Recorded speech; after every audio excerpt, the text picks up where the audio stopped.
Shalom and welcome to Mitzvah Torah. This year is entitled How I Exercise, Why I Exercise, and Why Am I Telling You About This?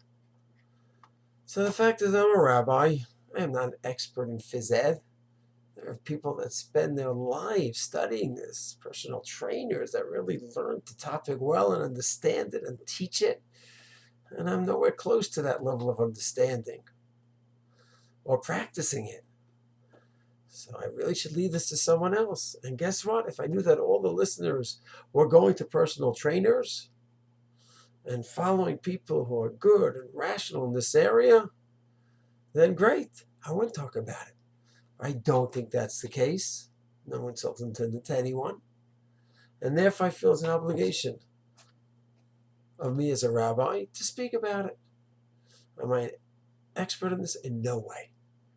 My knowledge comes from the Science Times every Tuesday, where Jane Brody has a health section, and you have the phys ed section by Gretchen Reynolds, who also has the well section also. And that's where my knowledge comes from. I am not doing the studies directly firsthand. I'm having it through them. And you're right, I am totally dependent on their understanding and that I'm receiving it through them. And whatever it's worth, I feel it's important to give over because I think guarding our health is an absolute mitzvah. I think people neglect it. Some people are so careful about so many other mitzvahs, and this one they could be smoking, they'd be overeating, not exercising, leading sedentary lives. And what happened to this mitzvah? So here's an overview. Should be working out about 150 minutes a week, 30 minutes 5 times a week, give or take. And it should be, we get the heart rate going, build it up. And in addition to that, there has to be some weight training as well. And let's talk about both topics. In terms of the exercise, so a person can go have a nice brisk walk, fantastic. Could jog, even better. Of course, sometimes people have sensitive knees or the knees got worn out over the years. You have to take that into account. If it's painful, that may be a sign to stop. Maybe a good brisk walk. Swimming, biking, everyone has to figure out something that they like. It has to be something that you enjoy doing. And the chance that you'll keep it up is if it's pleasant. You like it. You like the outdoors, do something outdoors. Indoor speaks to you and the treadmill speaks to you, great. Just something that's appealing is crucial. And you want to go ahead and have some consistent amount of exercise. Ideally 20, 25 minutes, you get the heart rate going and an exercise you like. Number 2, people think it's all or nothing in many ways. They think that, I'm not exercising, it's just not my thing. Okay, so there's nothing to do. Not true. Exercise can be done in spurts. In a formal way, 2 minutes of intense running on the treadmill, running 100-yard dash, and then getting back to work. Or, instead of going up the elevator 5 flights, walk up the stairs. You're on the phone, keep walking around the house while you're on the phone, walking around the office, walk on the treadmill. At a slow pace, you can hear what you're doing, but you're active. So it's not low. I'm an exerciser, I'm not an exerciser. It's not true. Even if you're not formally exercising, be active. Any way you could possibly think of. You're on the computer, take a break, walk for a minute or 2. It should just be part of your life. Thousands of years ago, it was built into their lifestyles. Now, it's just not. So you have to build it in. And just make it part. Just think of ways that you can be moving. You're getting up from a chair, sit back down again. Get back up, sit back. Get back up, just keep doing things.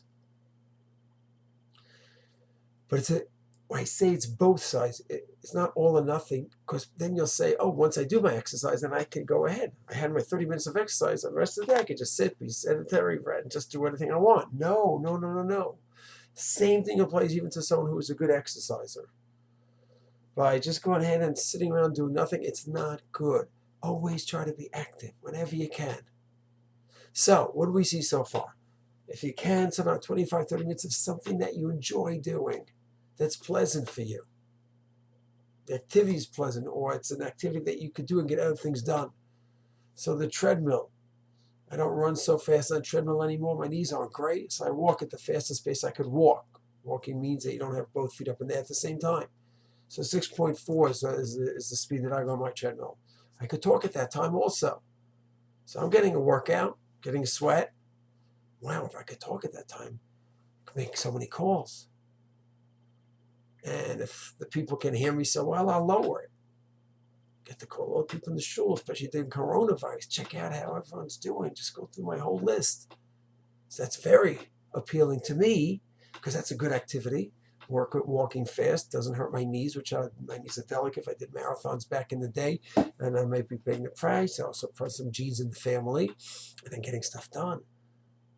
So I run to the treadmill every day because it's a great time. I get my exercise in, and I can do something very productive. So that's number one, an exercise that you are drawn to. Even when you don't have the full exercise, always being active, be active. If you're not exercising at all, then for sure be active the other times, any way you can.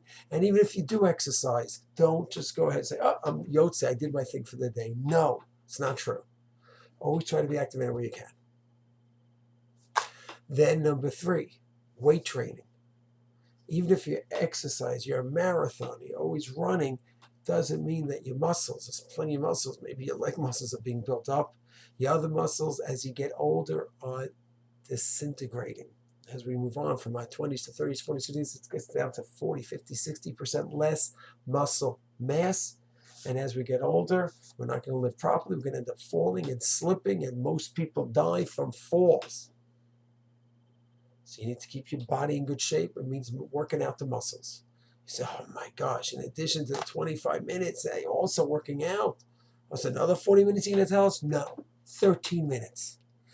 The recent studies have shown that even 13 minutes a day of each muscle group, the biceps, the legs, the shoulders, a couple minutes. You could do 15 reps, something that's called repeat to failure, where you do it enough times, I can't do it anymore. Good. So that's it of 12, 13, 14 of those. You have to work out a weight, an exercise is going to work for each one of your muscles, and talk to a trainer about this. And then do one set of reps for each muscle. 13, 14 reps, that's it, but good, something serious. You're not going to take a 1 pound weight and do that, right? That's do anything for you. For you might need 10 pounds, for that person 30 pounds. If you do enough reps, that was a workout. So someone that goes in and does that 5, 6 reps, sets of reps, they're going to create more muscle mass, have bigger muscles. But we're not looking for mass, we're looking for basic strength. And basic strength could come from mamish a few minutes a day. It's unbelievable. So talk to a trainer about all the different muscles you want to work out. 8, 9, 10 of them, 12, 13 reps, one set even. You want to do more? Great. But even one set in all those groups, you will keep the muscles. And one of the big novel ideas of the last 10 years in science has been that even people who are older, who have lost the muscle mass and have lost the muscles, can rebuild them. The original study was in 1988 about people in old age homes having some basic muscle builder exercise to build them up, and it's only gotten stronger, the investigations. So what do we have? Exercise, something that you're drawn to. Even when you're not doing the physical exercise, the actual intense formal exercise, also do an informal exercise if that's what you need, walk around. And if you could do a HIIT, high intense training, a quick 100-yard dash, something intense, climbing up the stairs quickly for 2, 3, 4 minutes. But even when you're not doing the formal exercise, do some other stuff, either an intense way or non-intense way. Then we have the building up the muscles. Yes, work on all your muscles. It doesn't have to be 30, 40 minutes. For building up mass, you need more of that. That's not a big goal of ours. But health is. You want your muscle health. And that you could do a couple of minutes a day.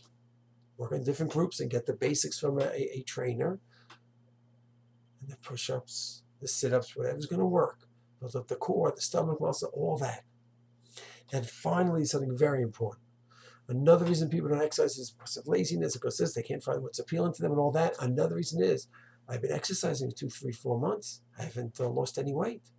I even gained weight. Remove that premise. The reason you exercise is not to lose weight. Many studies have shown that people think they're going to lose weight from exercise and it just doesn't happen. Why? It's a good question. Some want to say, because yes, you're burning up all those calories, but then you have a bigger appetite. And some say change your metabolism. It's a different kind of metabolism that you have, and therefore it's going to affect your weight differently. That should not be why you're exercising. You're exercising because study after study has shown that the benefits of exercise, the lungs, the brains, the muscles, every part of the body, mental health, psychological health, people, it's shown to slow down or stop dementia from developing. People have already started developing dementia, it slows down the process. Parkinson's, you name it, exercise has helped out one degree or another. Every week there's more insights into what it does. But causing a loss of weight, not clear at this point. You want to lose weight, you're going to have a diet that's going to work for you, and that's a whole nother study. Of course, we keep going ahead and overeating and indulging, having 6 meals a day, that's a non-starter. Keep around the house the healthy foods, the fruits, the vegetables, some good proteins. You need proteins, especially when you're working out. That's what helps build the muscles. You don't need protein pills. You get it from your fish and your meat and the milk and stuff like that. Only in certain cases they need an addition to that. So it's endless, the benefit of exercise, and let's just summarize.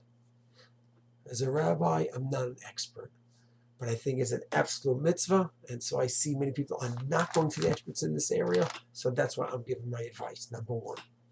Number two, ideally to work out 20, 25 minutes of good something, pushing yourself more than usual, to get a good sweat, get the heart rate up. It has to be an activity that you enjoy, that you're attracted to, that works for you. It's totally subjective, what you enjoy, what not. Studies have shown that phys ed, when a child, did he have good association to his gym classes, that will affect whether he's going to work out in his life later on. So whatever it is, each one of us has our jukes and this and that. You have to find something that you like. Even when you're not doing your formal exercise, exercise anyway. Your life should always be walking around, moving. On the phone, move. You're sitting at the computer, take a break after 20 minutes, move.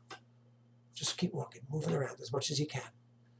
That's even for those who exercise, and especially those who don't exercise, at least get that in.